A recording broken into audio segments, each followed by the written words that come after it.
Have you ever been excited about introducing a new technology to a healthcare customer, such as a doctor? You're all excited, kind of like that first day of school when you were a kid, and you thought you looked cool because you had a new haircut and new clothes. You walked into school feeling like $1,000,000, and then some bully makes fun of your haircut or your new shoes, and you feel instantly deflated. Healthcare professionals sometimes act like that bully when a salesperson introduces new technology. They might even start poking fun at your product or even the other medical professionals who aren't good enough to do what he or she can do without your new fancy technology. When a healthcare professional dismisses your new technology, understand the two factors that may be in play: change and ego. In this video, I'm going to talk about change. I'll discuss ego in a separate video. One reason that doctors and other healthcare professionals don't love medical sales reps is because medical sales reps, besides sucking valuable time out of the doctor's day, represent something that most of us don't like. That something is change. Let's look at how normal people, like you and me, respond to changes in technology. Have you ever had your cable TV or satellite company exchange your cable box and remote for different ones? That happened to me about 2 or 3 years ago. I had the remote all set up to control the TV, the audio system, the DVD player, and the cable box. And without looking, I could place my finger on any button I needed to make my entertainment system do whatever I wanted it to do. Then Comcast introduced a new technology. Lots of benefits: programs on demand, a better DVR, better video quality, better audio quality. I was pissed. The remote was completely different.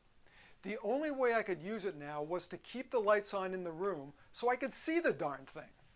My initial response was, screw this. I called and asked if I could have my old cable box and remote back. Their answer was, in a few months, you won't be able to watch TV with the old one. So for the next several weeks, I watched TV with a flashlight nearby so I could find the location of the buttons on the new remote. But as I worked through the learning curve, I recognized something. This new technology provided a much better experience than the old technology. I had more control, and once I got through the learning curve, I was extremely satisfied with the change. But here's the point. If Comcast never forced my hand, I wouldn't have changed. I would not have recognized the benefits of using new technology. What could Comcast have done differently? They could have as-is'd the transition. They could have sold me on the concept of the new technology and explained how there was a small learning curve involved, but in a week or two, I would realize the benefits of the change. They could have also explained that no animals would be harmed in the process, no historical buildings would be damaged, and no virgins would be sacrificed to make it happen, thankfully.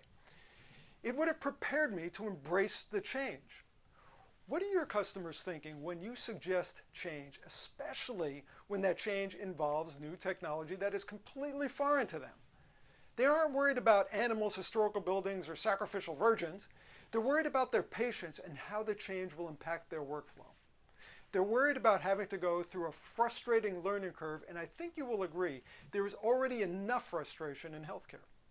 Before you sell a new product, you have to sell the concept to the HCP first.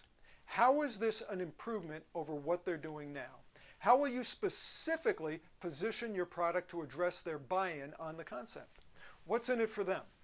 What's in it for their patients? What does the learning curve look like, and how will you and your company support them during that learning curve and help to ease their way through it? Medical sales is really all about selling change, and healthcare professionals, generally speaking, shun change. That's the change part. The other part of selling new technology is dealing with ego.